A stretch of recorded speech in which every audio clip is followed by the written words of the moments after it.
بسم الله إن الحمد لله نحمده ونستعينه ونستغفره ونعوذ بالله من شرور أنفسنا ومن سيئات أعمالنا من يهد الله فلا مضل له ومن يضلل فلا هادي له وأشهد أن لا إله إلا الله وحده لا شريك له وأشهد أن محمدا عبده ورسوله أما بعد فإن خير الحديث كتاب الله وخير الهدي هدي محمد صلى الله عليه وسلم وشر الأمور محدثاتها وكل محدثة بدعة وكل بدعة ضلالة وكل ضلالة في النار আসসালামু আলাইকুম ওরহমতুল্লাহি ওবারাকাতুহু।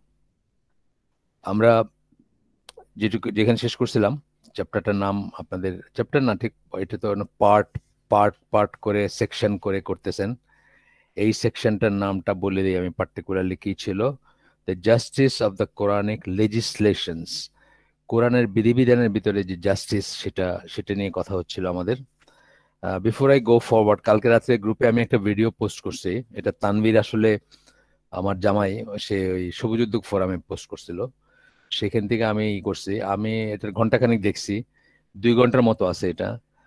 এই বিষয়ের উপরে মানে কাফেরদের দেশে থাকা মানুষদের জন্য হিজরত করা অব্লিগেটরি কিনা। মার্শাল্লাহ, এত সুন্দর করে বানাইছে, মানে যত কটা ফেলাসি আপনি যখন এগুলো নিয়ে কথা বলবেন, তাইলে এটা কেন, তাইলে ওটা কেন, এটা এরকম না কেন, ওটা এরকম না কেন, মানে যারা ওইসব দেশে থাকে অথবা যাদের আত্মীয় স্বজন থাকে বা যাদের ভবিষ্যতে যাওয়ার খোয়াইশ আছে, তারা কিন্তু অনেক ফেলাসিয়াস আর্গুমেন্টই করে। এখানে তারা কি করছে, এই সোমালি স্কলার একজন হাসান, তার আমি আগেও দেখছি, একটা নাম হাসান, আগে পিছে কি জানি আছে, আর অন্যজনকে আমি ঠিক চিনি না। আহ, মানে যেহেতু তাদের প্রোফাইল অর্থাৎ পাশ থেকে ছবিটা তোলা, অন্যজনকে তো সামনাসামনি দেখলে আমি চিনতাম। তো দুইজনের যে অ্যারেঞ্জমেন্টটা তারা করছেন, মাশাল্লাহ, মানে এত সুন্দর করে প্রত্যেকটা ফ্যালাসিয়াস কে মানে রিফিউটিং বা প্রশ্ন আকারে স্কলারের কাছে প্লেস করছে, আর সে সেটাকে আনসার করছে। 1 ঘন্টা পর্যন্ত দেখছি, অত্যন্ত সুন্দর লাগছে আমার জীবনে দেখা এই বিষয়ের উপর কম্প্রিহেন্সিভ অল ইনক্লুসিভ ভিডিও। এই ভিডিও দেখার পরে মানে আর কোনো প্রশ্ন থাকা উচিত না আর কি, আনলেস যাদের হার্টে বক্রতা আছে, সেটা অন্য জিনিস। মোটামুটি ভাবে উনি সবকিছু আনসার করছেন, যত রকমের ফ্যালাসিয়াস আর্গুমেন্ট দেওয়া যায় এটার পক্ষে বা এটাকে মানে বিদেশে থাকা বা বিদেশে যাওয়া বা বিদেশে সেল করার পক্ষে যত রকম ফ্যালাসিয়াস আর্গুমেন্ট আছে, যত রকম, যে আমরা তো দিন প্র্যাকটিস করতে পারি, আমাদের স্বাধীনতা আছে, আমাদেরকে কেউ বাধা দেয় না, আমরা অনেক ডিপ রুটেড, এখানে 3 জেনারেশন হয়ে গেছে, সবকটা আনসার করছেন উনি। এত সুন্দর করে করছেন, মানে দলিল ভিত্তিক এইভাবে আনসার শোনা যায় না সাধারণত। এমনি তো সময়ও থাকে না এত, এটা তো 2 ঘন্টা ধরে প্রোগ্রামটা করা হয়েছে, অত সময় থাকে না। ধরেন একটা 10 মিনিটের ক্লিপে আপনি কি বলবেন, বা 10 মিনিটের একটা বক্তব্যে কি বলবেন, বা প্রশ্ন উত্তর পর্বে 10 মিনিট বা 5 মিনিট একটা প্রশ্ন উত্তর করছে কেউ, কি বলবেন আপনি। কিন্তু এই ভিডিওটা আমার লাইফে দেখা বেস্ট বেস্ট ডিসকোর্স বা ডিসকাশন যাই বলেন, আপনারা দেখতে পারেন, একটু সময় নিয়ে দেখেন এবং খেয়াল করে শুনেন কি বলতেছে। আসেন আমরা যেখানে শেষ করছিলাম তারপরে যাই। এই পয়েন্টটা হয়তো বলছিলাম, জাস্ট ওভারল্যাপ হবে ছোট্ট করে। Even with their enemies they are commanded to act justly. কারা? মুসলিমরা। মুসলিমদেরকে নিজেদের শত্রুর এগেনস্টে বলা হচ্ছে যে সুবিচার করতে, শত্রুর ব্যাপারেও সুবিচার করতে, বা শত্রুকে যখন শত্রুরও যখন বিচার করতেছেন তখন সুবিচার করবেন, বা শত্রু যদি কোর্টে যায় সেও যেন সুবিচার পায়। And fight them until there is no no more ফিতনা। ফিতনার মিনিং এখানে ডিসবিলিভ, ওয়ার্শিপিং, শিরক এবং কুফর এবং ইত্যাদি, ফিতনা মানে এখানে। And fight them until there is no more ফিতনা and all and every worship, kind of worship, ব্র্যাকেটে দিছেন, all and every kind of worship, kind of দিয়ে ব্র্যাকেট শেষ, worship is for Allah alone. তার মানে তৌহিদ থাকবে, তৌহিদ পর্যন্ত, শুধুমাত্র তৌহিদ, মানে শুধুমাত্র আল্লাহর ওয়ার্শিপ হবে, আর কিছুর ওয়ার্শিপ হবে না। But if they cease, let there be no transgression except against the আজালিমুন। যদি তারা করে, যদি তারা ক্ষান্ত হয়, তাইলে তাদের এগেনস্টে সীমা লঙ্ঘন করো না, এক্সেপ্ট এগেনস্ট জালিম, মানে জালিম ছাড়া, যারা জালিম তাদের ছাড়া তাদের এগেনস্টে সীমা লঙ্ঘন করো না। অর্থাৎ ঢালাভাবে কোন একটা নেশন, কোন একটা ট্রাইব, কোন একটা গোত্রকে সবাইকে শত্রু, তারা যুদ্ধ করতেছিল, ধরেন যুদ্ধ বন্ধ করে দিল এখন, বা তারা ক্ষান্ত হইলো, তারা এখন আত্মসমর্পণ করলো বা একটা কিছু করলো, মানে তারা এটা বাদ দিল, আপনার এগেনস্টে যে শত্রুতা পোষণ করতেছিল, তাহলে কি বলতে বলছেন যে তাদের এগেনস্টে সীমা লঙ্ঘন করতে নিষেধ করছেন। এটাই আপনি দেখবেন যে আমি বলি, অনেক অনেক হালাকায় বলছি যে মার্শাল জি হডসন, ওনার বই ভেঞ্চার অফ ইসলাম 3 খণ্ডে, হিস্ট্রি বই, ইতিহাসের বই, কালেক্টেবল, যদি পারেন কালেক্ট করে নিন, বাসায় রাখেন। কারণ ওয়েস্টার্ন হিস্ট্রিতে তো সবসময় মুসলিমদেরকে বা অরিয়েন্টাল যারা, ইস্টার্ন, ওয়েস্ট থেকে ইস্টে যারা, তাদেরকে বারবেরিয়ান্স হিসেবে দেখানো হয়েছে, এবং আহ, মানে কোন একটা অবজেক্টিভ হিস্ট্রি পাওয়া খুব ডিফিকাল্ট। মার্শাল জি হডসনের এই 3টা কাজ, 60s মারা গেছেন, ওনার কাজ শেষ হয়েছে, আসলে উনি মারা যাওয়ার পরে অন্যরা কমপ্লিট করছেন। তো এইগুলা হচ্ছে পসিবলি দ্য মোস্ট অবজেক্টিভ, মানে যত নিরপেক্ষ হইতে পারে একজন ওয়েস্টার্নার, তত নিরপেক্ষভাবে ইসলামের হিস্ট্রি করা।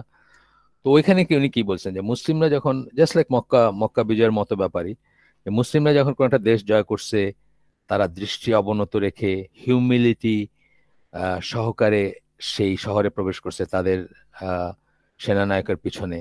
তারা রেপ করে নাই, তারা প্লান্ডার করে নাই, কারণ তারা মনে করতো তারা আল্লাহর দৃষ্টির সামনে আছে, এবং আল্লাহ কোন রকমের ইনজাস্টিস টলারেট করেন না। এটা সেই কাফের হয়ে সে লিখছে আর কি এই কথাটা।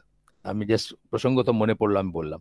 আমি যেটা বললাম এটা সামারি, লেখাটার এক্সাক্ট ওয়ার্ডিং আমার মনে নেই। 3 খণ্ড বই আছে, আপনারা এটা কালেক্টেবল। আর যারা বিশেষ করে পাঠাগার ধরনের জিনিস করতেছেন কোথাও, যেখানে সিরিয়াসলি মানুষকে আহ, দিন শিক্ষা অথবা শিক্ষা বা ইসলাম সম্বন্ধে জানার একটা স্কোপ করে দিতে চাচ্ছেন, সেই সমস্ত জায়গায় এটা কালেক্ট করতেই পারেন।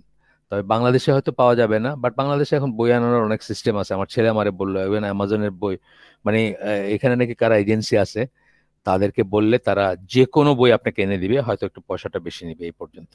মানে বই আনার একটা সিস্টেম আছে এখানে, যে কোনো বই।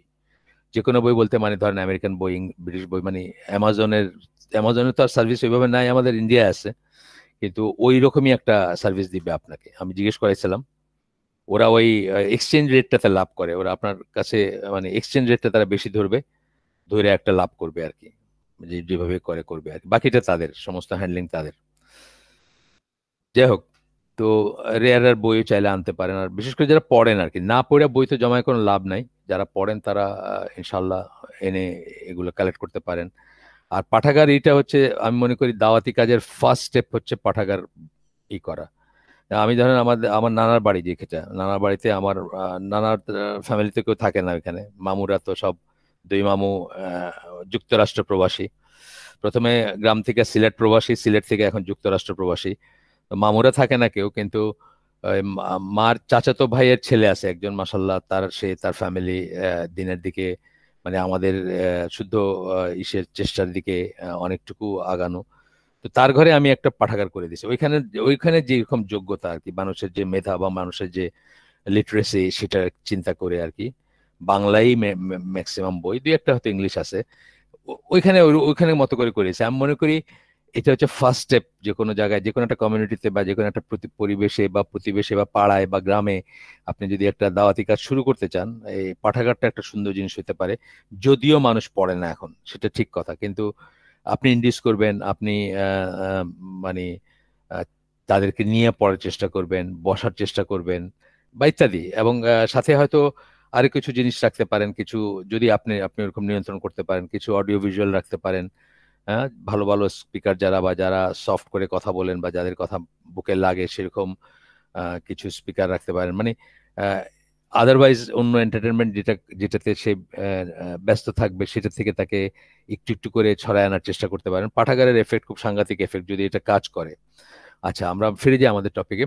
জাস্ট কথা প্রসঙ্গে বললাম যে এটা একটা আইডিয়া, যাদের গ্রামে বা ইসে, স্পেশালি পাড়া, পাড়াইজম যেখানে আছে, রুরাল এরিয়া বা সাবার্ব যেখানে পাড়ার বন্ডিংটা বেশ ভালো, সবাই সবাইকে চিনে বা আসা যাওয়া আছে, সেখানে আরো বেশি মনে হয় এটা কাজে লাগবে।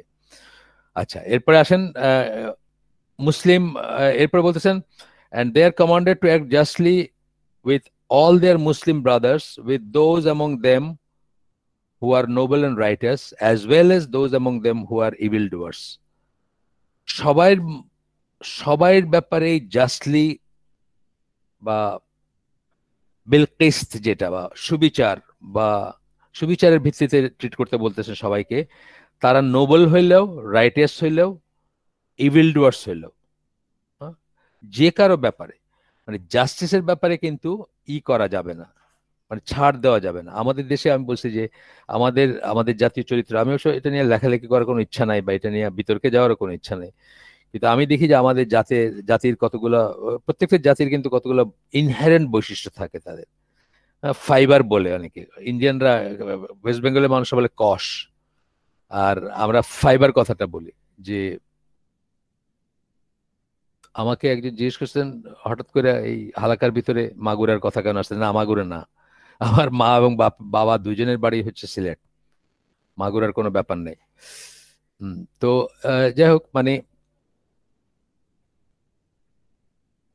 আমরা বাংলাদেশি জাতির মানে অনেক অনেক অনেক কটা, যেমন ধরেন পাকিস্তানের কথা একদিন বলতেছিলাম না, যে পাকিস্তানের উপর সার্ভে করছে যে মহিলা, সে হচ্ছে প্রচন্ড অ্যান্টি পাকিস্তানি এবং প্রচন্ড অ্যান্টি মুসলিম, হ্যাঁ, একজন মহিলা, ক্রিশ্চিয়ান ফেয়ার তার নাম। আপনার সে কিন্তু স্কলার, এর উপর স্কলার আর কি। মানে স্কলার মানে ইউনিভার্সিটি টিচার একদিকে, সে সিআইএর সাথে কাজ করছে, সে আপনার কাউন্টার টেরোরিজম এসে কাজ করছে, সে এফবিআই এর সাথে কাজ করছে, নানা রকম। মানে পাকিস্তানে সে বোধহয় 19 বছর নাকি 17 বছর ছিল, পাঞ্জাবি বলতে পারে ফ্লুয়েন্ট। সেই মহিলা বলছে পাকিস্তান যে চরিত্র বলতে গিয়ে, মানে ফাইবার বলতে গিয়ে আমি বলতেছি, 89% পাকিস্তানি আর রেডি টু মানে sacrifice their life for their country, ready একদম, মানে এভার রেডি আর কি। এবং এটা আপনারা যদি হিস্ট্রি পড়েন দেখবেন পাকিস্তানকে অনেক কটা ক্রাইসিস থেকে অনেকবার বাঁচেছে এই এই চারিত্রিক বৈশিষ্ট্যটা। তো এইভাবে বাংলাদেশিদেরও আছে, ভালো যে ভালো খারাপ মিলাই আছে, সব দেশেরই ওদের খারাপ জিনিসও আছে অনেক পাকিস্তানিদের। মানে এটা জাস্ট মনে পড়লো, মানে ফাইবার বলতে গিয়ে আহ, পাকিস্তানিরা, মানে এটা ভালো কোনো গুণ আমি বলতেছি না, কিন্তু পাকিস্তানিরা আহ, স্বভাবজাতভাবে ক্রিকেট ভালো খেলে, এটা ভালো হিসাবে আমি বলতেছি। আমি বলছি যে চারিত্রিক, মানে জন্মগত যে আল্লাহ কিছু দিয়ে দেন বৈশিষ্ট্যকে কারো কারো ভিতরে, বা ধরেন সারা বিশ্বে স্কোয়াশ খেলে পাকিস্তানিরা, একটা ফ্যামিলি আর কি সারা বিশ্বে চ্যাম্পিয়ন তারা সব সময়, একটা ফ্যামিলির শাখা প্রশাখা।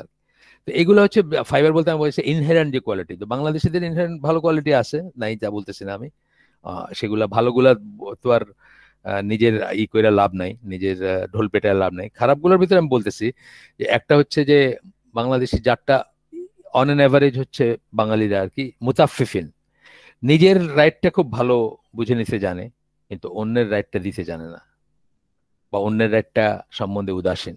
দেখবেন প্রত্যেকটা মানুষ নিজের রাইটের ব্যাপারে অসম্ভব সচেতন, কিন্তু অন্যের রাইটের ব্যাপারে তাদের কোনো নেই। এই হচ্ছে একটা। আর হচ্ছে আপনার আরেকটা আছে যে আপনার আহ, বিচারের কথাতেই আমার মনে পড়লো জিনিসটা, যে বাংলাদেশে এমন একটা দেশ যেখানে সবচেয়ে বড় ক্রিমিনাল, ধর্ষক হোক যাই হোক, তার পক্ষেও কথা বলার মানুষ থাকবে, তার পক্ষে একটা লবিং হবে, তাকে কেউ কেউ বাঁচানোর চেষ্টা করবে বা করার চেষ্টা করবে। এইটা কিন্তু খুব দুর্লভ একটাই। যেমন অনেক জাতি আছে যাদেরকে আমরা কাফের মুশরিক, বা যারা কাফের মুশরিক বটে, কিন্তু তাদের ভিতরে আমি দেখছি যে তাদের ফাইবারে এই জিনিসটা আছে যে তাদের তাদের ছেলে যদি একটা রেপ, আমি একটা সিরিয়াল রেপিস্টের মায়ের গল্প শুনছিলাম, সে তার ছেলেকে ধরাই দিছে পুলিশ ডেকে, যে যখন সে জানছে যে তার ছেলে এই কাজ করে। তো বাংলাদেশে দেখবেন প্রত্যেকটা মানুষ, যতগুলো এই যে বড় বড় ক্রিমিনাল যেগুলোর কথা আসতেছে, প্রত্যেককে বাঁচানোর জন্য একটা গোষ্ঠী সক্রিয়, তারা তাকে করতেছে এবং তারা তাকে কি করে করবে। আর বড় লোক হইলে আর নোবেল হইলে তার কোনো কথাই নেই, ইনফ্লুয়েন্সিয়াল হইলে তো কোনো কথাই নেই। গ্রামে দেখবেন যে একটা বড় লোকের ছেলে একটা গরিবের মেয়েরে আহ মানে তার সাথে সংসর্গে লিপ্ত হয়েছে, মেয়েটা প্রেগনেন্ট হয়েছে, সবাই দেখবেন মেয়েটারে কেমনে কইরা গ্রাম ছাড়া করা যায়, অথবা সমঝোতা করা যায়, অথবা টাকা দিয়ে কিভাবে ওকে মুখ বন্ধ করা যায় ইত্যাদি, কিন্তু ওই ছেলেটারে কেউ কিন্তু কিছু বলবে না। ওর ছেলের পক্ষে দেখবেন যে এই যে বললেন না যে নোবেল এবং রাইটিয়াস যারা অ্যাপারেন্টলি, বা যাদের নাম যারা যারা ভালো ফ্যামিলির, তাদের পক্ষে একরকম, আর তাদের বিপক্ষে আরেক রকম, এটা সেটা সেটা না আর কি। সব আপনার সবখানেই জাস্টিস করতে হবে, সবার ব্যাপারে জাস্টিস করতে হবে, এইখানেও করতে হবে ওইখানে, সবাই জাস্টিসের কাছে সবাই সমান, সোজা কথা। আচ্ছা, এখানে একটা আয়াত করতেছেন, কোট করতেছেন, এই আয়াতটা এখানে যেভাবে কোট করছেন, একটা টার্ম ইউজ করছেন, এই টার্মটা উনি ইউজ করছেন, অন্যরা এটা করেন না। তবে তো আমি পড়ি, হ্যাঁ, আয়াতটা পয়লা, then fight you all against the one that which rebels till it compels with the command of Allah. দুইটা গ্রুপের ভিতর যদি ঝগড়া লাগে, মারামারি লাগে, বিবাদ লাগে, রেবেলস বলছেন, এই রেবেলস কথাটা অন্যরা ইউজ করেন না। রেবেল মানে তো বিদ্রোহী। অন্যরা ইউজ করেন ট্রান্সগ্রেসেস বা যে অপ্রেসেস, যে সমঝোতা মানতে চায় না, সালিশ মানতে চায় না। এটা আমি আপনাদেরকে আগে একদিন বলছি, অন্য জায়গায় আসছিল আরেকটা বলছি, যে পাকিস্তান, বাংলাদেশ পাকিস্তানের স্বাধীনতার ব্যাপারটা আমি এই চোখে দেখি যে দুইটা গ্রুপ, দুইটাই মুসলমান, তাদের ভিতরে মারামারি লাগছে বা লাগছে। সমস্ত দুনিয়ার উচিত ছিল, আমরা ছিলাম মজলুম, সমস্ত দুনিয়ার মুসলিমদের উচিত ছিল মাঝখানে এসে দাঁড়ানো এবং এটাকে মিটায় দেওয়া। তারপরে যারা ট্রান্সগ্রেস করবে, অবভিয়াসলি পাকিস্তানিরা, তাদের বিরুদ্ধে সবাই একত্রিত হয়ে তাদেরকে ক্ষান্ত করা, তাদেরকে নিরস্ত্র করা বা তাদেরকে বিরত রাখা। এই কাজটা করে নাই দেখেই তার চরম মূল্য মুসলিমরা বাংলাদেশে দিয়ে চলছে। মুসলিম মানেই দালাল, মুসলিম মানেই স্বাধীনতা বিরোধী, মুসলিম মানে তার কারণ হচ্ছে যারা এই কাজটা করে নাই তাদের টুপিদারি ছিল, আর ডিফেক্টো সকল টুপিদারি আলারাই এখন তাদের অনুসারী, আপনি হন বা না হন। আপনার জন্ম 1999 সালে হইলেও আপনি রাজাকার, হ্যাঁ, কারণ আপনার দাড়ি আছে, টুপি আছে। আচ্ছা, যাই হোক, তো বলতেছেন যে then make reconciliation between them justly and equitable, verily Allah loves those who are equitable. যতক্ষণ পর্যন্ত তারা ক্ষান্ত না হবে ততক্ষণ তাদেরকে সাথে যুদ্ধ করতে বলা হয়েছে আপনাকে, যারা সীমা লঙ্ঘন করবে। যখন দেন ইফ ইট কমপ্লাইজ, যখন তারা ক্ষান্ত হবে, দেন মেক রিকনসিলিয়েশন, তখন তাদের ভিতরে মিটমাট করে দাও, বিটুইন দেম জাস্টলি, হ্যাঁ, সঠিকভাবে। এটাও করে নাই, এটাও করে নাই, মানে যখন ক্ষান্ত তারা এমনি হয় নাই, হাইরে গিয়ে ক্ষান্ত হয়েছে, তখনও কিন্তু এখনো কত কিছু জানি পাওনা রয়েছে তাদের কাছে, আমাদের পাকিস্তানিদের কাছে। বা এই মিটমাটটাও কেউ করে দেয় নাই, করে দেওয়া উচিত ছিল। মানে ধরেন 10টা প্লেন থাকলে 5টা আমাদের পাওয়ার কথা, তাই না? মানে বা আরো বেশি পাওয়ার কথা, আমরা যেহেতু মেজরিটি ছিলাম। এই মিটমাটটাও কেউ করে দেয় নাই, রিকনসিলিয়েশন কেউ করে নাই, বিটুইন দেম জাস্টলি, সুবিচারের ভিত্তিতে। এই না পাইরা পরের দিকে সৌদি আরব তো জিয়া রহমানের সময় আমাদেরকে রেকগনাইজ করছে, তার আগে করে নাই। ঠিক আছে, তাদের দে হ্যাড দেয়ার পয়েন্টস হয়তো, কিন্তু তারা এটা মিটমাট, এটা সমঝোতা বা দুইটা মুসলিম দেশ, যে জন্য আমরা, মানে আমাদের দেশে দেশপ্রেমিক হওয়ার একটা শর্টকাট উপায় হচ্ছে আপনি অ্যান্টি মুসলিম হবেন, অ্যান্টি সৌদি হবেন, অ্যান্টি ইসলাম হবেন, তবেই আপনার রিয়েল দেশপ্রেমিক আর কি। মানে রিয়েল দেশপ্রেমিক হইতে হইলে এই দেশে এই স্ট্যান্ডটা নিলে আপনার রিয়েল দেশপ্রেমিক। এই অবস্থাটা যে হয়েছে, এটা হয়তো হইতো না যদি মুসলিম উম্মার বাকিরা সাইড লেনে দাঁড়ায়া তামাশা না দেখতো, মাঝখানে আইসা যদি তারা মানে বাধা দিত অত্যাচার জুলুমে, এবং জালিমের এগেনস্টে মজলুমের হয়ে দাঁড়াইতো, এবং শেষ পর্যন্ত যদি একটা মিটমাট করে দিত, যা করা উচিত ছিল সেটা করে নাই। শুধু বাংলাদেশে কেন, মানে যে যত জায়গায় সমস্যা কোনোখানেই করতেছে না সেটা, সেটা ঠিক আছে, কিন্তু এখানে তো দুইটা মুসলিম সাইড যুদ্ধ করতেছিল, তাই না? অন্য জায়গায় কিন্তু এটা না, অন্য জায়গায় এটা প্রযোজ্য না। মানে ধরেন হয়তো দুইটা মুসলিম সাইড না, ধরেন মিয়ানমারের বেলা এটা প্রযোজ্য না। মিয়ানমারে তো দুইটা সাইড মুসলিম না, একটা সাইড কাফের, একটা সাইড মুসলিম। কিন্তু বাংলাদেশে যে যুদ্ধটার সময় কি হয়েছিল, দুইটা সাইডে মুসলিম, সেখানে এটা এই আয়াতটা প্রযোজ্য ছিল। সূরা হুজুরাত 9 নম্বর আয়াত, দেখে নিন আপনার পরে।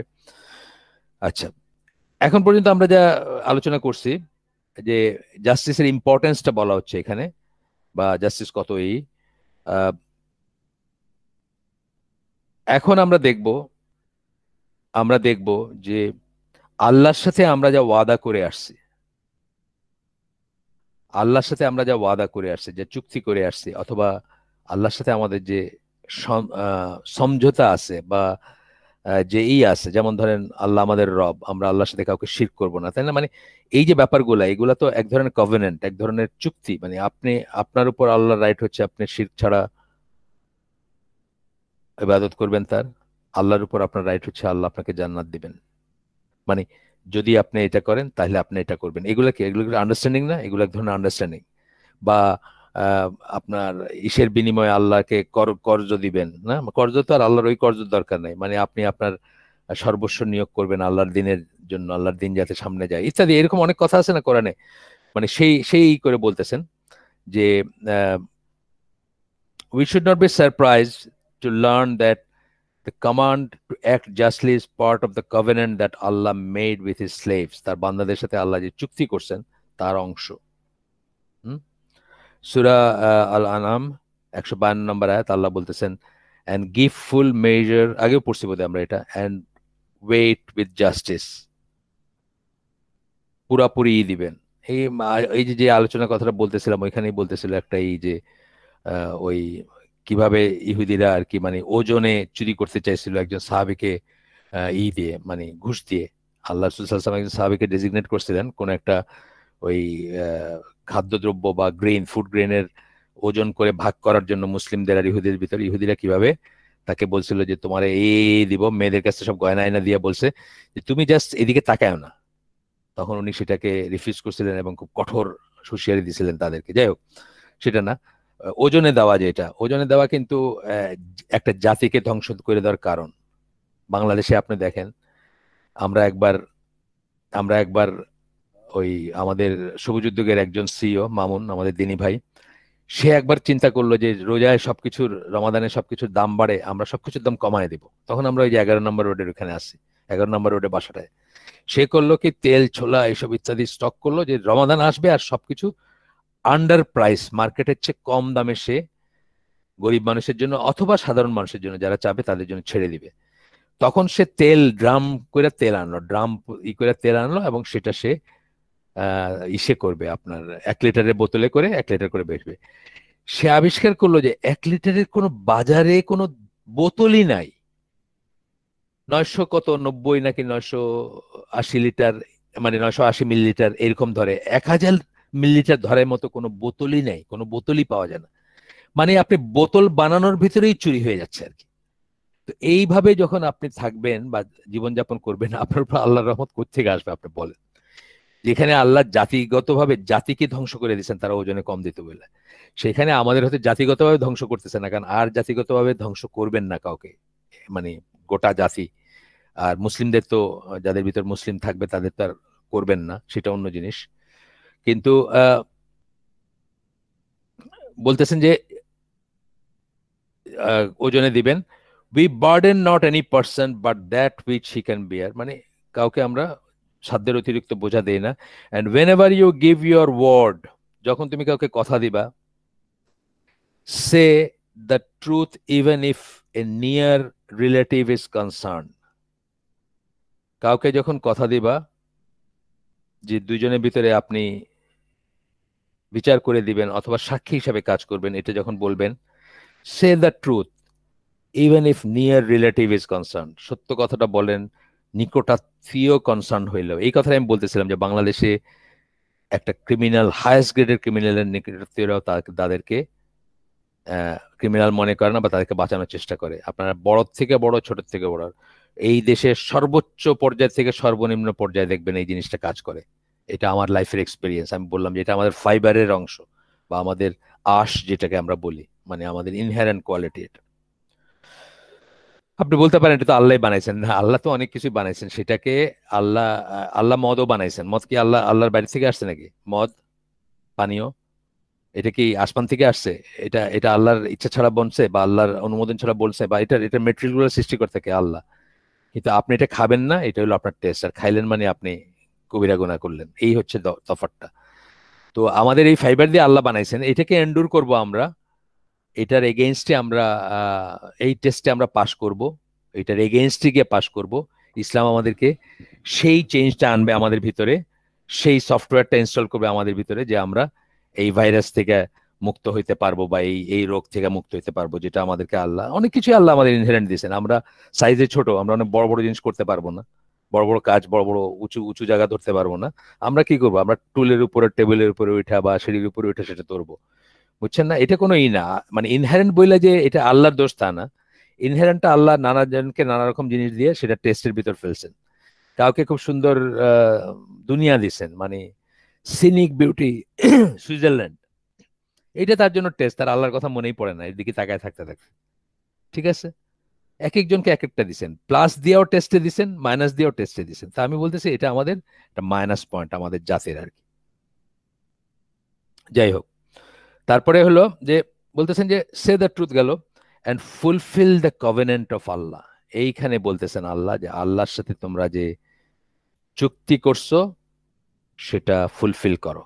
চুক্তি মানে কি? আল্লাহর সাথে তোমরা মানে বলছো যে তোমরা সুবিচার করবা, বা আগে যদি বলে থাকে বলছে প্রাইমোরিয়াল টাইমে বা ইসে রুহের জগতে, আর আগে না বললেও বা মানে ইসলাম গ্রহণ করেই আপনি এটাই করছেন যে আপনি এই কাজ করবেন।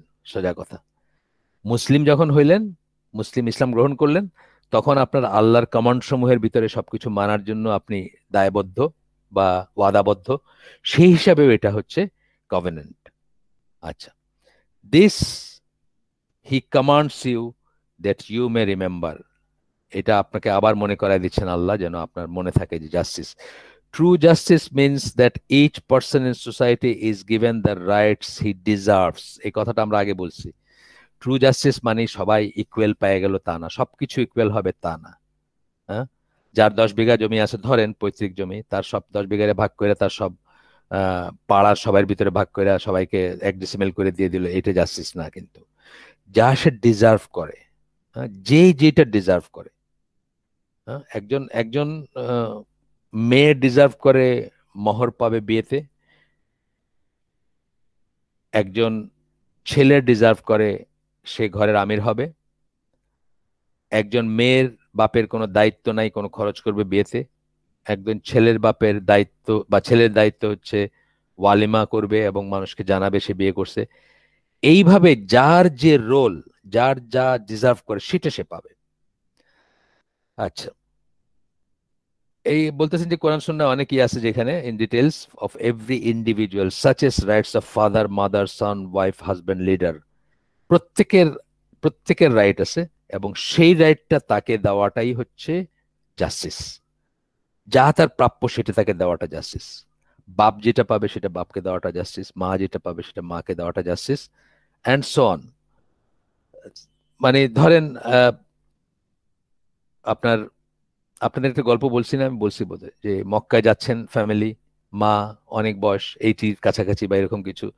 তো অনেক সময় বয়স হলে মানুষ কি করে, মানুষ অনেক সময় খুব ডিফিকাল্ট হয়ে যায়, অনেক কথা বলে বা ক্যাসক্যাস করে, যেটাকে আমরা ক্যাসক্যাস বলি আর কি। যেই জন্য আল্লাহ ওই মা বাপরে বলেন নাই যে ছেলে মেয়ের ব্যাপারে উফ বলো না, ছেলে মেয়েকে বলছেন বাবা মার ব্যাপারে উফ বলো না। কারণ একটা এইজ আসবে, তাও কি বুড়া বয়সে একটা বয়স আসবে যখন এমন ডিফিকাল্ট ডিফিকাল্ট ব্যাপার করবে যেগুলা মানে মেজাজ রাখা খুব মানে কষ্টকর। এই জন্যই বলছেন আল্লাহ সেটা। তো যাই হোক, ছেলে মাকে নিয়ে যাইতেছে, মা পিছনে গাড়িতে, এই গল্পটা আগেও বলছি, মা পিছনে গাড়িতে বসে আছে। তো মানে ক্যাসক্যাস করতেছে আর কি, কোন একটা কথা নিয়ে খালি বারবার একই কথা বলতেছে, ভাই ছেলে বিরক্ত হয়ে পিছনে একটা ফেস্ট মানে এইভাবে ঘুষি মারছে, মার একটা দাঁত পড়ে গেছে। বয়স্ক মানুষ, দাঁত লুজ হয়তো পড়ে গেছে।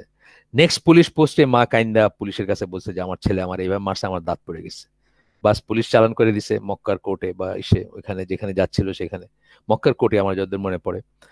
তো প্রথম পানিশমেন্ট হলো কি, তার দাঁত ভেঙে দেওয়া হবে একটা, যে দাঁতটা ফেলছে মায়ের ওই দাঁতটা তাকে ভেঙে দিল, প্রথম পানিশমেন্ট। তারপরে জেল হইলো 2.5 বছরের জেল 6,000 দররা, অথবা 6 বছরের জেল 2,500 দররা। আমি এটা ভুলে গেছি, মাফ চাইতেছি, অনেকদিন আগের কথা। আপনার কোথাও আছে, আমি লিখছিও কোথাও, আমাদের গ্রুপে টুপে লিখছি আর কি। এই পানিশমেন্ট দেওয়া হলো মাকে মারছে দিকে, এবং এই দৌড়াটা সে একবারে নিতে পারবে না, মরেই যাবে, over the period of time এটা স্প্রেড করে দেওয়া হলো। এই যে জাস্টিসটা হইলো, এটা যদি পথের একটা মানুষের সাথে হইতো তার, তাহলে জাস্ট একটা দাঁতই হারাইতে হইতো তার। কিন্তু মাকে যেহেতু মারছে সে, এটা কিন্তু সেটার জন্য হইলো। তার কারণ কি, মায়ের একটা এক্সট্রা রাইট আছে ছেলের উপরে, অনেক বড় সেই রাইটটা, সেই রাইটটা সে লঙ্ঘন করছে, সে দেয় নাই মাকে সেই রাইটটা। সুতরাং তার পানিশমেন্টটা ওইটার উপর বেস করে পানিশমেন্ট হলো তার। রাস্তার একটা মানুষকে মারলে জাস্ট একটা দাঁতের বিনিময়ে একটা দাঁতই ফালাই দেওয়া হতো তার। এই কথাটা আমি বলতে চাচ্ছি আর কি, যে যেটা ডিজার্ভ করে সেটা তাকে দেওয়াটা হচ্ছে জাস্টিস, এবং সেই অনুযায়ী বিচার করাটা হচ্ছে জাস্টিস। যে জন্য দেখবেন ব্যভিচার, একটা একটা ইয়াং ছেলে ব্যভিচার করলে একটা শাস্তি, একটা বিবাহিত ছেলে ব্যভিচার করলে আরেকটা শাস্তি। তার কারণ হচ্ছে যে আহ, মানে তার তার ব্যভিচার করার কারণটা ইয়াং ছেলের চেয়ে অনেক কম থাকার কথা, যেহেতু সে বিবাহিত। তো এইভাবেই আর কি আপনার মানে জিনিসগুলা ইসলামে এই করা হয়, ঢালাও ভাবে না যে সব কয়জন একজন মানে মানে মানে কমিউনিজমের যে এইটা আর কি, যে একদম সব ব্যাপারে সবকিছু ডিস্ট্রিবিউট করে দেওয়া হবে বা সব সমান, তা না। Each citizen of Muslim nation তারও যেটা সেটা যে প্রাপ্য, কতগুলো জিনিস আছে সবাই পাবে, হ্যাঁ, ধরেন একটা আসলো, ধরেন একটা রিলিফ আসলো, বা কোনো একটা একটা একটা খুব দুঃসময় যাচ্ছে, আহ খাদ্যদ্রব্য করা হচ্ছে, তখন কি হবে? প্রত্যেকে পাবে। এর বড়লোক যে, নোবেল যে, তাকে দেখে আলাদা করে তা না, খাওয়া সবাই সমান। এরকম ব্যাপারগুলো আর কি। And আচ্ছা গেল, a master is not the only one who is given rights in Islam. His slave is given an ample amount of rights as well. যদি মাস্টার এবং স্লেভ থাকে, আজকে এখন তো সমাজে থাকার কথা না, তাহলে শুধু সে যে রাইট পায় তা না, তার স্লেভও রাইট পায়, যেটা সে যেটা তার পজিশন থেকে তার প্রাপ্য সেটা পায় সে। হ্যাঁ, সে হয়তো এই রাইটটা পায় না, ধরেন যদি থাকতো স্লেভারি বা যখন ছিল তখন, সে হয়তো এই রাইটটা পায় না যে সে ওই মনিব বা তার যে ওনার তাকে কমান্ড করবে যে তুমি আমার জুতা পালিশ করে দাও, এটা হয়তো সে পায় না। কিন্তু তাকে ভালো কাপড় দিতে হবে, নিজে যা খাওয়ান তা খাওয়াইতে হবে, হ্যাঁ, এই করা যাবে না, ওই করা যাবে না, এই ধরনের তার প্রাপ্য যে রাইট সেগুলা ওয়েল ডিফাইন্ড এবং সেগুলা এনশিওর করা হয় তাকে। ইকুয়ালিটি আসবে যখন ব্যাপারগুলো ইকুয়াল হবে। আমি যেটা একটা উদাহরণ দিলাম যে ওমর রাদিয়াল্লাহু থেকে আমি বললাম এটা, যে উনি যখন এই যে কাপড় বিতরণ করা হচ্ছিল, এই এই বিতরণটা কি সর্ট অফ গভর্নমেন্ট প্রপার্টি থেকে দেওয়া হচ্ছে সকল সিটিজেনকে, তখন উনি কেন দুইটা পাইছেন এটা নিয়ে প্রশ্ন করছে মানুষ, ওনার গায়ে দুইটা কেন, এই এই কথাটা বলতেছে, কারণ এইখানে সিটিজেন হিসেবে সবার রাইটটা ইকুয়াল। আবার একটা জায়গায় খলিফার ধরেন একটা মানুষকে এন্টারটেন করার একটা ইতে আছে, ওনার কাছে অনেক মানুষ আসে, অনেক মানুষ বসে, অনেক মানুষ ই করে, এন্টারটেন করার একটা একটা ব্যাপার আছে। আচ্ছা গেল, তো মানে যে যার অবস্থান থেকে যেটা যা যেটা পাবো, খলিফার যেমন এন্টারটেনমেন্টই না, এই যে আবু বকর রাদিয়াল্লাহু আনহুর সময় বোধহয় তাকে একটা শিপ বা একটা দেওয়া হয়েছিল ডেইলি, যে ওইটা উনি করবেন, মানে এন্টারটেন করবেন, ওনার কাছে অনেক মানুষ আসবে, বাইরে থেকে মানুষ আসবে বা করবে, কোথা থেকে খাওয়াবেন উনি তাদের? উনি তো তখন ব্যবসা বন্ধ করে দিচ্ছেন ওনার। তো এই যেটা মানে এটা হলো খলিফার রাইট, এইটা হচ্ছে বিশেষ একটা কারণে তাকে দেওয়া হচ্ছে। এই এই চেয়ারে পরে যে বসবে সেও সেটা পাবে, সেও সেটা পাবে, এই চেয়ারের রাইট হচ্ছে এটা। আবার যখন সিটিজেন হিসেবে দেওয়া হচ্ছে তখন সবাই ইকুয়াল রাইট, এই ব্যাপারটা বোঝার ব্যাপার আছে, একটু চিন্তা করার ব্যাপার আছে। আচ্ছা, that each individual Muslim receives the rights he deserves is perhaps most clearly noticeable in Islamic laws of inheritance. যে যে রাইটটা তার প্রাপ্য সেটা সে পাবে, এটা আমরা সবচেয়ে ভালো করে দেখি কোথায়? ইনহেরিটেন্সের ইসে দেখি, যে ইনহেরিটেন্সের কিন্তু সবারটা সমান না, তাই না? মা একটা প্রপোর্শন পায়, মা একটা পোর্শন পায়, একটা প্রপোর্শনে পায় বা একটা অনুপাতে পায়, মা একটা পায়, আপনি মারা গেলেন আপনার মা পাবে, আপনার বাবা পাবে বেঁচে থাকলে, আপনার ছেলে পাবে, আপনার মেয়ে পাবে, আপনার ওয়াইফ পাবে। প্রত্যেকেরটা ওয়েল ডিফাইন্ড, ডিপেন্ডিং অন তার কতটুকু আল্লাহ মনে করছেন দরকার। এবং সেই জন্য এটা নিয়ে আমরা নতুন করে কথায় যাওয়ার দরকার নেই, বা এটা নিয়ে তর্কের কোনো নেই। তবে জাস্ট কমন সেন্স যারা অ্যাপ্লাই করে তারা দেখে, মানে অন্তত একটা মোটামুটি প্র্যাকটিসিং মুসলিম সোসাইটিতে, মানে আমরা ধরেন আমি নিজেকে মোটামুটি প্র্যাকটিসিং মনে করি। আমি তো বুঝি যে আমার উপর আমার বোনের রাইট কোনোদিন শেষ হবার নয়, আমার মেয়ের রাইট কোনোদিন শেষ হবার নয়, হ্যাঁ, আমার মায়ের রেট কোনোদিন শেষ হবার নয়। এবং আমার বোন আমার কাছে পায়, তার হাজবেন্ডের কাছে পায়, তার ছেলেদের কাছে পায়, কিন্তু কারোর জন্য কিছু খরচ করে না। এইভাবেই আল্লাহ তাআলা জাস্টিস করছেন, তাকে অর্ধেক দিলেও আমার অর্ধেক তাকে দিছেন, কিন্তু দেখা যাবে যে সে আসলে অনেক বেশি সিকিউরড আমার চেয়ে, যদি আপনি ওইভাবে চিন্তা করেন, যদি মুসলিম সোসাইটি হয় এবং প্র্যাকটিসিং মুসলিম সোসাইটি হয়।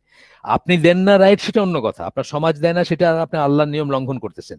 কিন্তু সবাই যদি দিত, ওই ওই সময়কার মেয়েরা বা আসলে এখনো প্র্যাকটিসিং ইসের মেয়েদের তো এতে চিন্তা থাকে না যে আমার হাজবেন্ড বললে আমি কোথায় যাব, আমার ডিভোর্স হলে আমি কোথায় যাব, এগুলো থাকে নন প্র্যাকটিসিং সোসাইটিতে থাকে। আমি আমার বোনকে এবং আমার মেয়েকে দুইজনকেই বলছি তাদের বিয়ের পরে যে আমার দরজা তোমার জন্য সারা জীবন খোলা থাকবে।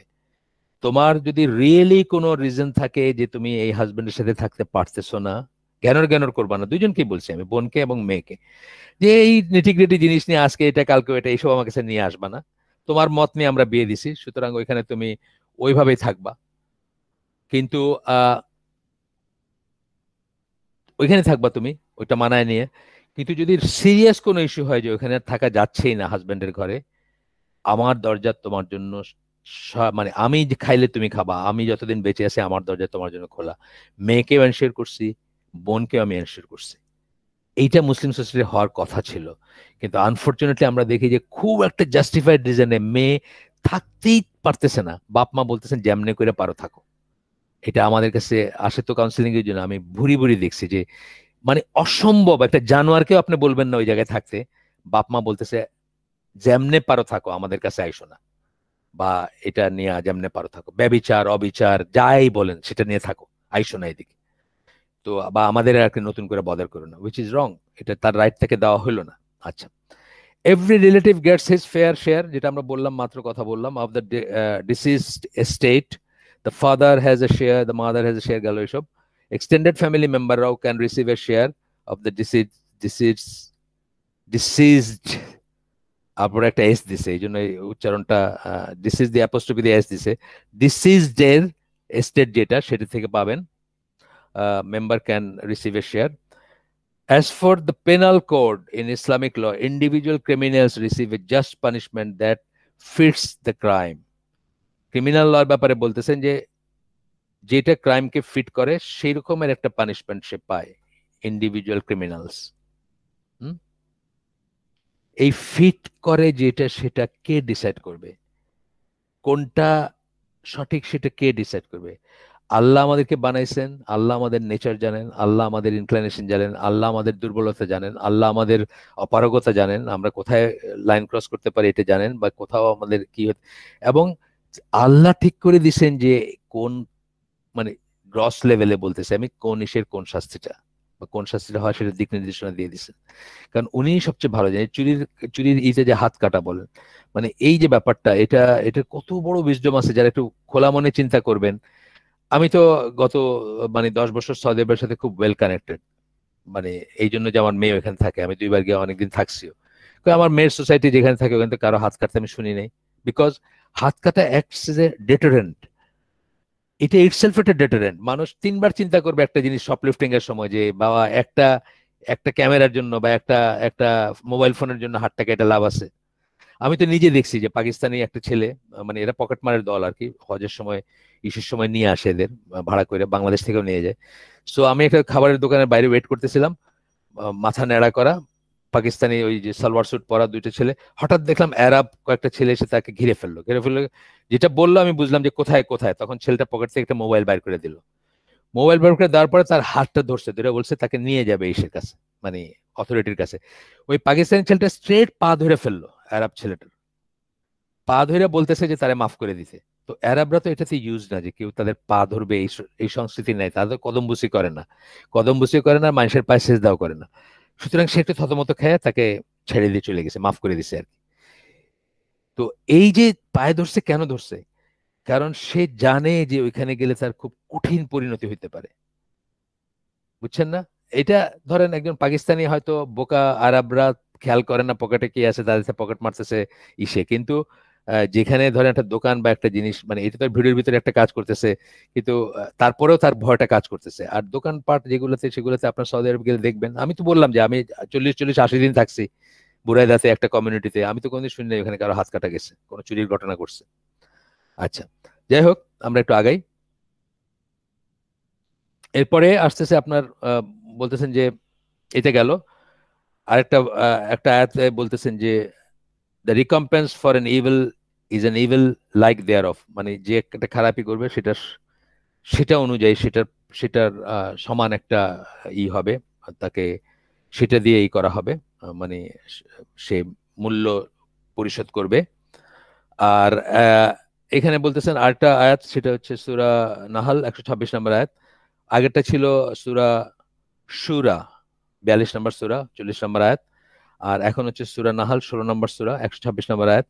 And if you punish, ব্র্যাকেটে, your enemy, O you believers in the oneness of Allah, then punish them with like of that with which you were afflicted. অবিশ্বাসীদের যদি পানিশ করতেই হয়, তাহলে যেটা দিয়ে আপনাদেরকে কষ্ট দিয়েছে, যা আপনার করছে, সেটা দিয়ে আপনি তাকে পানিশ করতে পারেন। হ্যাঁ, আপনার একটা, ফর এক্সাম্পল, আপনার একটা দোকান ধ্বংস করে দিয়েছে, তার একটা দোকান ধ্বংস করে দেন, কথার কথা যদি করতে চান আপনি, মানে like that of which you were afflicted, যেটুক সমান সেটুকু সমান।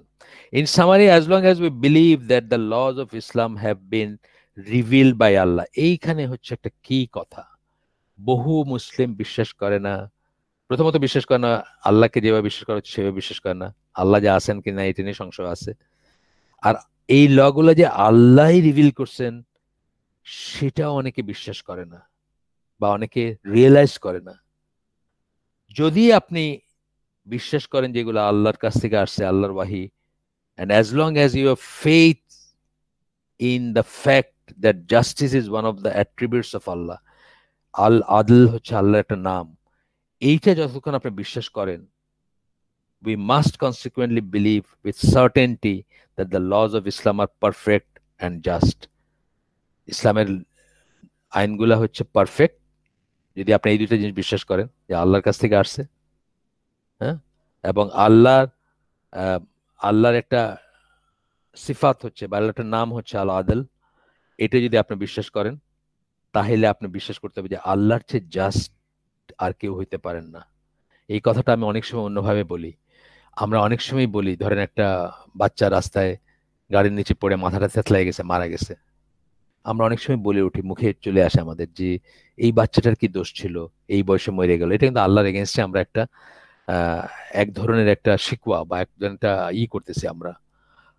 আমরা একটা আল্লাহর এগেনস্টে আমরা একটা অভিযোগ টাইপের করতেছি যখন আমরা বলতেছি যে এই ছেলেটার কি দোষ ছিল বা এই বাচ্চাটার কি দোষ ছিল।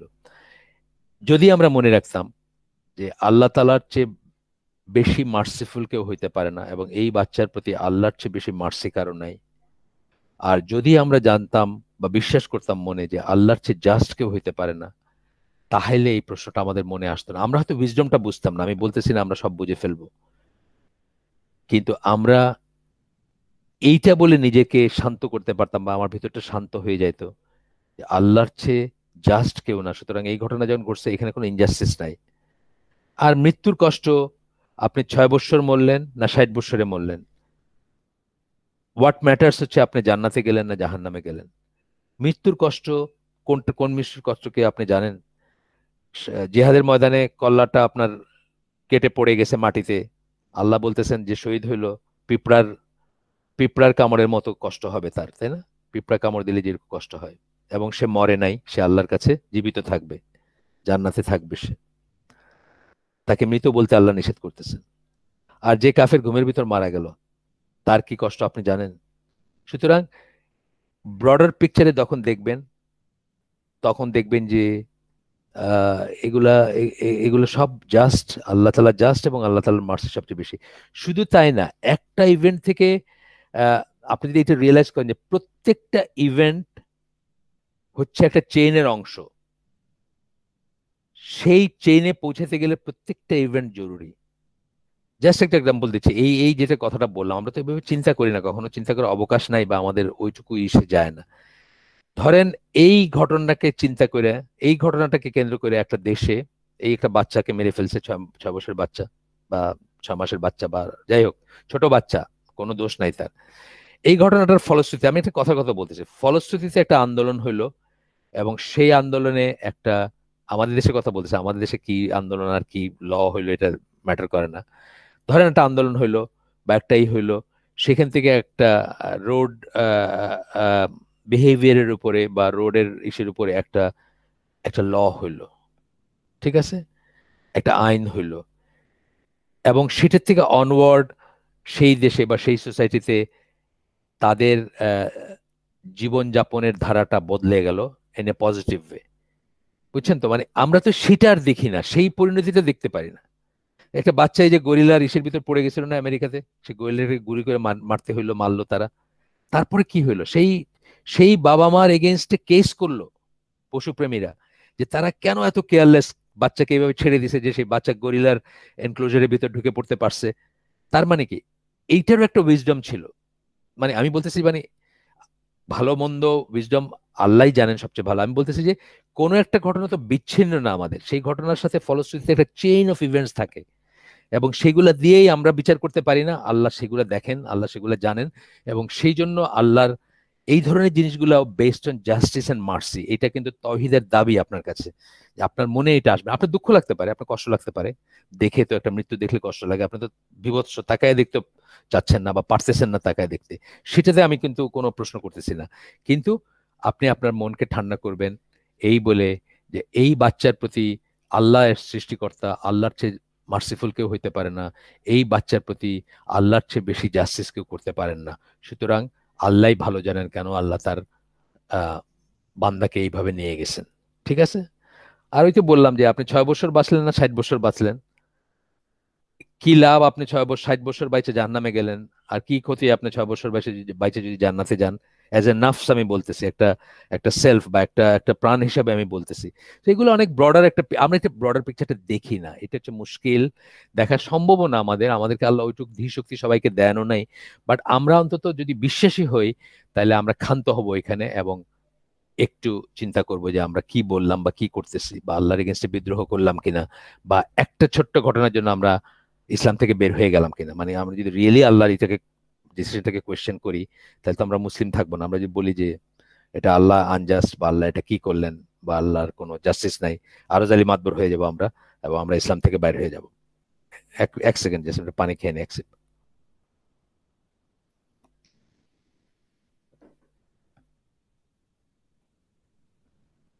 আচ্ছা, আমরা অনেক বাইরের কথা বলতেছি, সত্যি কথা এগুলা। আমি এই জন্য বলি যে আমি আসলে এখন বলে না, অনেক বছর ধরে আমার মনে হয় যে আপনার আমার লাইফটা তো শেষ হয়ে আসতেছে, এবং অনেক বছর ধরে মনে হয় আমার এটা, আরেকটা সুযোগ আমার নাও হইতে পারে। এই অডিয়েন্স, এই সুযোগ, এই বিষয় নিয়ে আরেকটা কথা বলার আমার চান্স নাও হইতে পারে। তো যদি বলার থাকে বা যদি মনে করি বলাটা জরুরি, সেই জন্য বললাম। এটা কিন্তু একটা অত্যন্ত বড় অসুখ মুসলিম উম্মার ভিতরে আছে। অনেকেই বলে যে এটা এরকম কেন, ওইটা এরকম কেন, তো এই এই সাফারিং কেন, তো ওই বাচ্চাটা মরে গেল কেন, এটা তো এই বাচ্চাটা তো কোনো দোষ নাই, সে কেন গাড়ির তলে পড়ে মারা গেল? গাড়ির তলে পড়ে মারা যান, আর যুদ্ধের ক্ষেত্রে মারা যান, ঘুমের ভিতর মারা যান, মারা যাওয়াই, তাই না? আর হাউ ডু ইউ নো যে কোনটায় পেন বেশি? আমি আগেই বললাম যে আমরা তো জানি না কোনটায় পেন বেশি, আল্লাহ জানেন। সো গেল। এরপরে আমরা একটু সামনে যাই।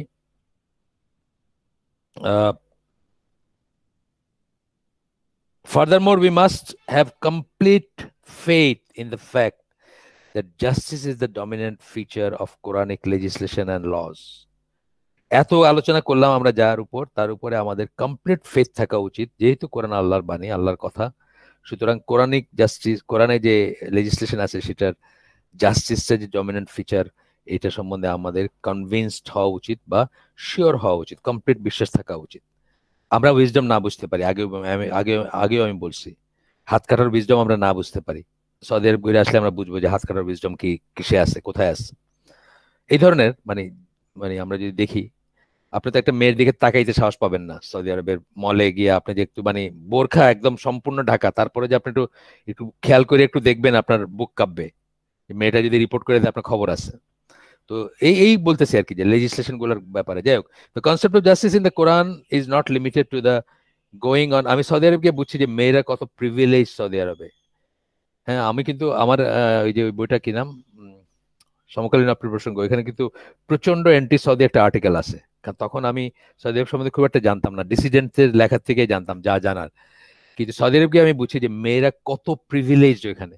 আপনি একটা নেকাব আলী বোরখা আলী মেয়েকে পাশে নিয়ে আপনার গাড়ির কাগজপত্র ছাড়া সারাদিন ঘুরে আসতে পারবেন, আপনাকে কেউ রাস্তায় আটকাবে না, অ্যাজ লং এজ আপনার পাশে একটা বোরখা আলী মেয়ে আছে। এত রেসপেক্ট ওদের। আপনার গাড়ি নষ্ট হয়ে গেছে, আপনার পাশে একটা বোরখালি আছে, পুলিশ এসে ঠেলে আপনার গাড়ি স্টার্ট করে দিবে, আপনি একটা সিগনালে বা কোথাও আটকেছেন। আর মলের কথা তো বাদই দিলাম, মানে আপনি দেখবেন যে একর্স আফটার একর্স এর ফ্যামিলি পার্ক আছে, যাতে আপনার বউ আপনার মেয়েদের নিয়ে আপনি ওখানে, বাচ্চাদের নিয়ে আপনি রিল্যাক্স করতে পারেন, কেউ যেন আপনাকে বদার না করেন, শীষ না মারে, জায়গা না বলে আর কি, পাশে দিয়ে যাইতে যাইতে, বুঝছেন না? এরকম এরকম ব্যাপার এখানে, অনেক প্রিভিলেজ ওরা। যাই হোক, এটা আমরা জানি না। যদিও আমি সৌদি আরবের দালাল না, বা আমি এক পয়সা খাই নাই কোনোদিন সৌদি আরব থেকে। এগুলা সত্যি কথা, যেগুলো সত্যি বলতে হবে। এমবিএস যেটা খারাপ করছে সেটাও বলতে হবে, এটাও বলতে হবে। আচ্ছা, এরপরে হচ্ছে the concept of justice in the Quran is not limited uh, to the goings of this world. Instead, it extends to what will happen in the hereafter. এটাও একটা খুব ইম্পর্টেন্ট জিনিস। হিটলার কত লোক মারছে? ধরেন 10 লাখ 20 লাখ, যাই মারছে মারছে। আপনি ওকে কয়বার ফাঁসি দিতে পারবেন? একবার দিতে পারবেন, তাই না? একবারই দিতে পারবেন। তো এখানে আপনি কি ফুল জাস্টিস, মানুষের সিস্টেমে এই জীবনে কি ফুল জাস্টিস করা সম্ভব? সম্ভব না। কিন্তু তার জন্য রয়ে গেল কিন্তু এখানে, তাই না? সেই জাস্টিস, আসল জাস্টিস হবে তার ওইখানে, কারণ এখানে এই লিমিটেড স্কেলে আপনি কি জাস্টিস করবেন তারে? আপনি দেখেন জাস্টিসের কি চেহারা, এই যে 52 জন মারলো না এসে, ব্যাটার কি হবে? কোনো মতে টাইনা টুইনা একটা যাবজ্জীবন হয়েছে আর কি। তাতেও কত, মানে এর বিরোধিতা কতজনে করতেছে, কত হিউম্যান রাইট অ্যাক্টিভিস্ট করতেছে, এটা ইনহিউম্যান, 52 জনের মারছে। ওই যে কি, কি জানি ট্যালেন্ট না কি কি যেন ওর নাম, মনে থাকে না আমার, ওই যে নিউজিল্যান্ডে যেটা মারছে, অস্ট্রেলিয়ান যে লোক, নামটা মনে থাকে না আমার, কেমন টাইপের নাম। আচ্ছা, যাই হোক। তো এখন কথা হচ্ছে যে হিয়ার আফটারে রয়ে গেল আপনার জন্য, মানে আখেরাতে রয়ে গেল। However, Allah will take it upon himself to be sole distributor of justice, rewarding his obedient slaves. আল্লাহ তখন নিজের হাতে সেই দায়িত্ব নেবেন, সত্যিকার জাস্টিস করার দায়িত্ব। তার অনুগত বান্দাদেরকে তিনি পরিপূর্ণ রিওয়ার্ড দিবেন, and punishing his disbelieving slaves with the hellfire, এবং জাহান্নামের আগুনে তার মানে ডিসওবিডিয়েন্ট যারা, বা যারা ডিসবিলিভিং, যারা কাফের, যারা মুশরিক, তাদেরকে শাস্তি দিয়ে আল্লাহ নিজের হাতে বিচারের নেবেন। এবং ওইখানের শাস্তিতে তারতম্য হবে, এটাও তো জানেন আপনারা। আপনারা জানেন যে আগুনের ভিতরেও তারতম্য আছে, আগুনের শাস্তিরও তারতম্য আছে, এক একজনের এক এক রকম হবে। আমরা জানি যে লিস্ট হবে আবু তালিব, যে রাসূলের চাচা ছিলেন, তারই। আর বেশির দিকে তো আছেই, এগুলার অনেক বর্ণনা আছে বা অনেকই আছে, আমরা সেটা এখানে স্কোপের বাইরে। এরপরে সূরা সূরা 42 নম্বর সূরা 15 নম্বর আয়াত কোট করতেছেন, but say I believe in whatsoever Allah has sent down of the book. আমি বিশ্বাস করি আল্লাহ যা কিছু পাঠাইছেন, ব্র্যাকেটে বলতেছেন all the books, all the holy books, this Quran and the books of the old, from Torah or the Injil or the pages of Ibrahim। মানে আমি সব কটাতে বিশ্বাস করি। এই সবকটাতে বিশ্বাস করে মানে ইন দেয়ার প্রিস্টিন বা অরিজিনাল ফর্মে যা ছিল সেটাতে বিশ্বাস করি। আল্লাহ যেগুলো পাঠাইছেন সেটাতে বিশ্বাস করি। এগুলা যে ঐশী কিতাব বা ওয়াহি ভিত্তিক আসমান থেকে আসা আসমানি কিতাব, এটা আমি বিশ্বাস করি। এটা বাকিটা ব্র্যাকেটে বলছেন কি বোঝায় সেগুলো, যেগুলোর নাম ধরে আল্লাহ বলছেন কোরআনে, বা যেগুলো সম্বন্ধে ইঙ্গিত দিচ্ছেন, এছাড়াও থাকতে পারে।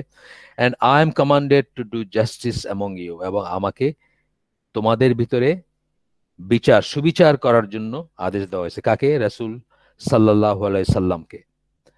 আল্লাহ is our lord and your lord, Allah হচ্ছেন আমার রব, তোমাদের রব। For us our deeds and for you your deeds. এটা আল্লাহ, আল্লাহ রাসূল সাল্লাল্লাহু আলাইহি ওয়াসাল্লাম কি করতেন? ওদের ভিতরও জাজ করতেন কিন্তু, তাই না? মনে আছে আপনাদের? ইহুদিদের ভিতর জাজ করতেন, ওরা আঙ্গুল দিয়ে ঢাইকা রাখতো, ওদের কিতাব অনুযায়ী জাজ করতেন। এগুলো গল্প আছে না আপনার, মদিনার লাইফের গল্প? In this verse, we see justice is strongly linked to both world and the hereafter. ওয়ার্ল্ডের কোথায় হলো? আল্লাহ রসুলকে আল্লাহ কমান্ড করছেন জাস্টিস করতে তাদের ভিতরে। আর হিয়ার আফটার কোথায় কোথায় হলো? তোমাদের সৎ কাজ তোমাদের জন্য, আমাদের আমাদের আমল তোমাদের, আমল তোমাদের জন্য, বা আমাদের আমল আমাদের জন্য, তোমাদের আমল তোমাদের জন্য। তার মানে ওইখানে ফাইনাল জাস্টিসটা ওইখানে হবে। এইখানকার হিসাবে আল্লাহ রসুল একটা হাদিসে বলছেন না যে এইখানে তোমরা আমাকে দলিল প্রমাণ পেশ করে বা টুইস্ট করে বিচার নিয়ে গেলা, বিকজ আমাকে এটার উপরে বিচার করতে হবে। কিন্তু যদি কেউ সত্য গোপন করে থাকো, টুইস্ট করে থাকো, ফন্দি করে থাকো, হিয়ার আফটার তো রয়েই গেল। এটা কিন্তু বলছেন, এই হাদিস আছে, সই হাদিস।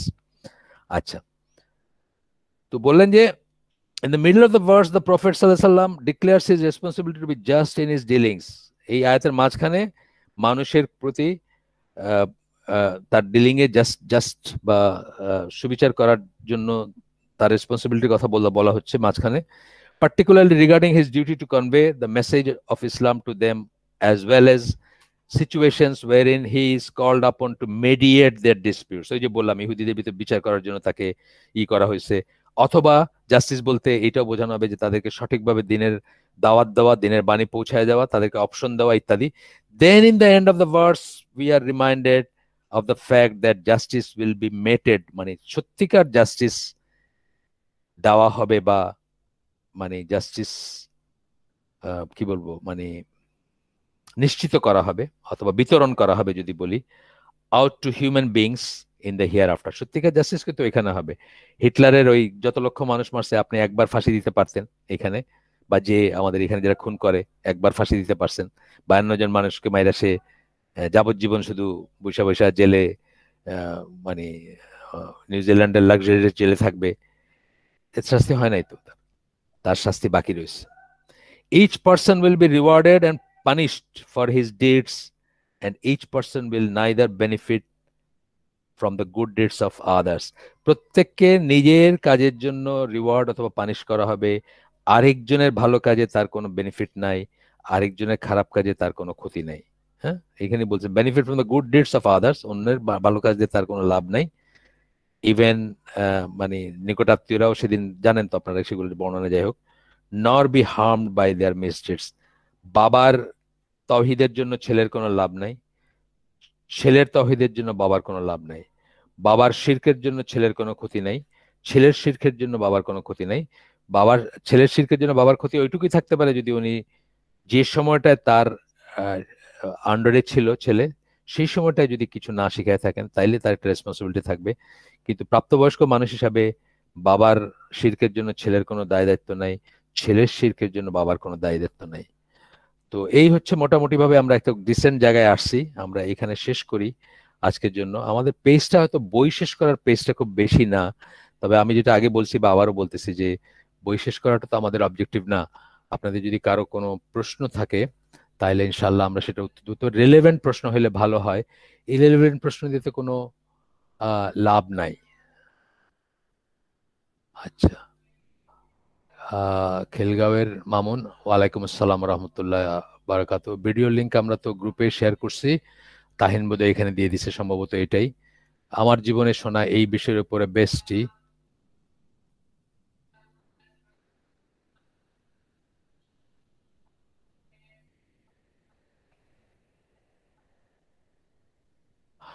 না, যুদ্ধ তো এই প্রশ্ন দেখতেছেন আপনারা সবাই, যে সিরিয়া আইএস এর রিসেন্ট ডকুমেন্টারি দেখতেছিলাম, আমি অবশ্য দেখি নাই তাই বলতে পারবো না।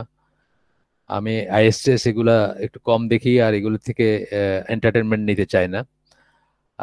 আমাদের, আপনার কথা আমি বলতেছি না, আপনার কথা আমি জানি না কিছু। আমাদের ভিতরে এমন ভাই আছেন বা আমাদের পরিচিত আছেন, ভিতরে বলতে পরিচিত, আজকের এই হালাকে নাই বা আইসিজিরও কেউ না, উনি উনি ঘন্টার পর ঘন্টা এসব ভিডিও দেখে মানে ভিডিও জেহাদি হয়ে উঠছিলেন। তারপর অবশ্য আবার চেঞ্জ করে হয়েছেন। তো আমরা এগুলা আহ, আমরা এগুলা একটু এন্টারটেনমেন্টের হিসাবে যদি না নেই, আপনাকে বলতেছি না, আমি জেনের কথা বলতেছি। আমরা আগে খেয়াল করবো আমরা সূরা ফাতিহাটা তো ঠিক মতো বলতে জানি।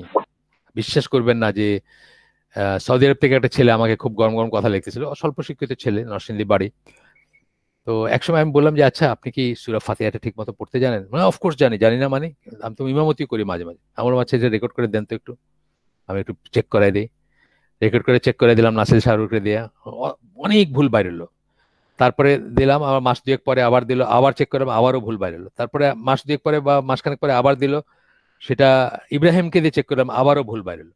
তা আমরা জীবনের প্রায়োরিটি গুলো আগে ঠিক করবো ইনশাআল্লাহ।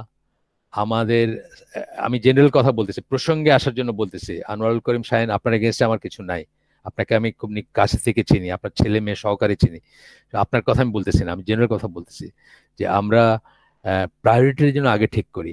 হ্যাঁ, ইমানের পরে আমাদের, আর রাসূল সাল্লাল্লাহু আলাইহি ওয়াসাল্লামের মৃত্যুর সময় যে লাস্ট কটা ওয়ার্ডের ভিতরে ছিল সালাত, সালাত, সেই সালাত কিন্তু সূরা ফাতিহা ছাড়া হয় না। সেই সূরা ফাতিহা আমরা শুদ্ধভাবে কয়জন রিসাইট করতে জানি, এটা কিন্তু খুবই সিরিয়াস একটা কনসার্ন। আপনাদেরকে আমি আবার বলতেছি, আপনারা যদি চান নামে বেনামে আমাকে দিয়েন, পাঠান সূরা ফাতিহার রিসাইটেশন। নামে পাঠালেও কোনো লজ্জার কিছু নেই, আল্লাহর কাছে আখিরাতে ওই কিয়ামতের মাঠে লজ্জা পাওয়ার চেয়ে এখানে মানুষের কাছে লজ্জা পাওয়া অনেক ভালো। ওইখানে তো লজ্জা না, ওইখানে লজ্জা উইথ পানিশমেন্ট আসবে। সো আমরা অন্যান্য অনেক বড় বিষয় চিন্তা করার আগে সূরা ফাতিহাটা ঠিক মতো উচ্চারণ করে পড়তে পারতেছে কিনা সেটা দেখবো আগে। খোলা আকাশের নিচে মানবত জীবনযাপন, জীবিকা জীবিকা, হ্যাঁ সেটা ঠিক আছে, 500,000 ফ্যামিলি। আমার প্রশ্ন হচ্ছে, যুদ্ধ করতে গিয়ে যারা মারা গেছে তারা কি আল্লাহর রাস্তায় শহীদের মর্যাদা পাবে কি? এটা তো খুব ডিফিকাল্ট একটা প্রশ্ন। ডিফিকাল্ট প্রশ্ন এই জন্য যে প্রথমত যুদ্ধটা সঠিক হইতে হবে। ভুল যুদ্ধে মরলে কি শহীদ হবেন? বা ভুলভাবে মরলে কি শহীদ হবেন? সাহাবী হুনায়নের যুদ্ধের সময় একের পর এক কাফেরকে হত্যা করতেছেন, বীর দর্পে যুদ্ধ করতেছেন, রাসূলের কাছে খবর আসছে যে এই সাহাবী তো সাংঘাতিক দেখাচ্ছেন। আল্লাহ রাসূলের একটু চিন্তাক্লিষ্ট চেহারা হলো। কেন চিন্তা ক্লিষ্ট চেহারা হলো? তার কাছে আদারওয়াইজ রিপোর্ট আছে। আদারওয়াইজ রিপোর্ট মানে তার কাছে রিপোর্ট আছে যে এই সাহাবী জাহান্নামী আসলে। তখন খবর আসছে যে উনি অনেক ইনজোর্ড হয়েছেন এবং সেই কষ্ট সহ্য না করতে পারে নিজে আত্মহত্যা করছেন, নিজেকে হত্যা করছেন। তখন আল্লাহ রাসূল সাল্লাল্লাহু আলাইহি ওয়াসাল্লাম বললেন, তাহলে ঠিক আছে, এখন ঠিক আছে। তাহলে দেখেন, সাহাবী একটা ভ্যালিড যুদ্ধে যুদ্ধ করার পরেও শহীদ হন নাই কিন্তু। আর এইখানে এই যুদ্ধটা তো সকল বড় মুসলিম স্কলার আইএসের আকিদা মানহাজ এবং যেভাবে তারা যুদ্ধ করছে, যা করছে, সেগুলাকে অবৈধ মনে করেন, ইসলাম বিরুদ্ধ মনে করেন বা ইসলাম বহির্ভূত মনে করেন। এখানে শহীদের সার্টিফিকেট কে দিবে তাদের, বলেন? মাজবাউদ্দিন ভাই জিজ্ঞেস করতেছেন, question to the honourable speaker, I am at মুসাফির হালাত outside Dhaka, please let me know whether জুমা at mosque is mandatory for me. না, আপনার জন্য ম্যান্ডেটরি না। অ্যাট মুসাফির হালাত না। Also, what is the obligation for মুকিম at a heavy rainy weather? Heavy rainy ওয়েদারে এটা তো একটা ওজোর। এটার জন্য যে আপনি যাইতে না পারেন, ঝড় বৃষ্টি, আপনি বাসায় জোহর পড়তে পারেন, এটা একটা ওজোর বা বড় ধরনের ওজোর। এটা হেভি রেইনি ওয়েদার, ধরেন ঝড় হচ্ছে, সাইক্লোন হচ্ছে ইত্যাদি, ক্যালামিটি যেটাকে আর কি, ওই পর্যায়ে যদি পড়ে। আর ছাতি নিয়ে যদি সুন্দরভাবে গেলেন, খালি পায়ের পায়ের গোড়াল এটা ভিজলো, সেইখানে তো আর এটা ঠিক অ্যাপ্লিকেবল হবে না। আর মুসাফির হালাতে না, আপনার উপর অব্লিগেটরি না। আহ, আপনি, আমি আব্দুল্লাহ জাহাঙ্গীর ভাইয়ের সাথে ট্রাভেল করতেছিলাম, সারা বাস নেমে গেল ভুলতাতে। আহ, সারা বাস নেমে গেল ভুলতাতে, আমি আর উনি বসে থাকলাম। উনি বললেন যে দেখেন, ঘন্টাখানেক সময় তো এখানে কাটায় দিল, অথচ ফিকটা জানলে কত সহজ হইতো। সবাই নেক্সট যে জায়গায় গিয়ে থামবে, মানে একটা খাওয়ার জায়গায় তো থামবে, উইচ ইজ উজানভাটি বা ওই সিলেটের ভৈরব না, আশুগঞ্জ ওই পাশে। সেখানে কিন্তু সবাই জামা করে জোড়া আসর পড়তে পারতো। আচ্ছা, এটা ওনার সাথে আমি ট্রাভেল করতেছিলাম, ওনার কাছ থেকে বললাম যাতে আপনি একটা আলেমের পান আর কি, আলেমের সূত্র পান, বড় আলেমের সূত্র পান আর কি। একসাথে আমরা যাচ্ছিলাম সিলেট শুক্রবারে। আচ্ছা স্যার, একজন সেকুলার আমাকে বলেছে ইসলাম 1400 বছর আগে সেই সময়কার জন্য পারফেক্ট ছিল। এগুলো তো পুরান কথা, কোরআন সুন্নাহ অনুযায়ী কিভাবে উত্তর দেই? তা কোরআন সুন্নাহ না, সেকুলারকে আগে, এই কোরআন সুন্নাহ অনুযায়ী উত্তর দেওয়ার মানে হয় না। আপনি একটা বলবেন আর একটা বলবে, আপনি একটা বলবেন আর একটা বলবে। প্রথমে তাকে তাওহীদের দিকে দাওয়াত দেন। আর আমাদের একটা সিরিজ চলতেছে আপনার তাকওয়া মসজিদের আয়োজনে, আহ ক্রান্তিলগ্নে ইসলাম। তাহিন কি তাড়াতাড়ি পারবেন এটা লিঙ্ক দিতে? পারলে লিঙ্কটা দিয়ে নেন। উনি বোধহয় আমাদের গ্রুপের, আপনি কি আমাদের মেল গ্রুপে আছেন?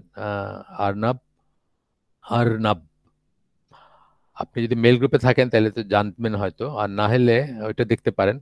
তবে আমি মনে করি যে এই যে কথাটা 1400 বছর আগে, এখন না, এটার পিছনে কি কাজ করছে? সে একজন অবিশ্বাসী আসলে। সে বিশ্বাস করে না যেটা আল্লাহর কাছ থেকে আসছে। সেই আল্লাহর কাছ থেকে যার কাছে পাস্ট প্রেজেন্ট ফিউচার এক, যার কাছে কোনো পাস্ট নাই, প্রেজেন্ট নাই, ফিউচার নেই। তো আহ, না, মেল গ্রুপের কথা বলতেছি। ও, মেল গ্রুপে নতুন আসছেন। আর আপনি কি বাই এনি চান্স ইউটিউবে দেখেন এটা, কান্তিলগ্ন ইসলাম সিরিজটা দেখছেন? 1 থেকে 14 পর্যন্ত আছে, এটা দেখতে পারেন, আপনার অনেক আনসার আসবে। কিন্তু এই লোকের মেইন সমস্যাটা কি? সে এটা বিশ্বাস করে না যেটা আল্লাহ থেকে আসছে। আল্লাহ থেকে আসলে, আল্লাহ যেহেতু বলতেছেন এটা সবসময়কার, রসুল যেটা বলতেছেন এটা সবসময়কার, এবং আল্লাহর কাছে পাস্ট প্রেজেন্ট ফিউচার বলে কিছু নাই, উপর নাই নিচ নাই, রাত নাই দিন নাই, অন্তর নাই বাহির নাই। সুতরাং সে আল্লাহ যেটাকে বলতেছেন যে এটা আপনার জন্য সবখানেরই আহ আহ সব সময়কার জন্য প্রযোজ্য, সুতরাং সব সময়কার জন্য প্রযোজ্য। আর এখনো কেন চলতে পারে, এটা তো অনেক ডিসকাশনের কথা। তো আপনি এগুলা দেখলে বুঝবেন। এটা নিয়েই ওই সিরিজটা, আপনি যদি না দেখে থাকেন তাহলে, কে দিল? রাশেদ দিল, কান্তিলগ্ন ইসলাম, সিলেটের ইরা করছে।